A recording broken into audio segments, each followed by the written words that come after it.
inngaihzawnna inngaihzawnna hmeichhia le mipa in an tih sawl lian ber chu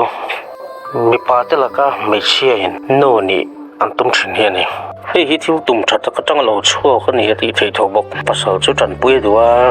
anu lo sampana ni mo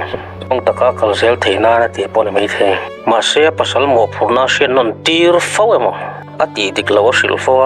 a sil fi sakul tuk emo a pasal mo phurna chu ma ra pong lak ta khil chun arin kar chu kopui le mangai na tangin nu le fa ban khak lok thin ani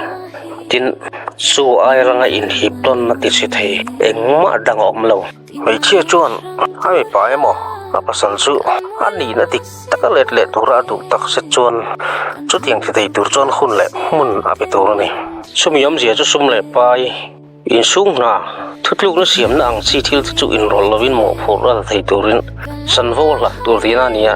hei nu emo hmeichhia mo phur soi bo na mani lo arin na angai lut na le amai che sak na mai na fui thei zok tina ni heta hian zawm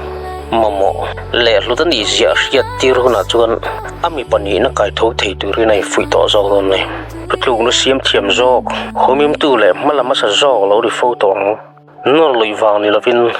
mi pani nang taka en leng ngai ani to wang ani tin mi pa nga ai hriat hian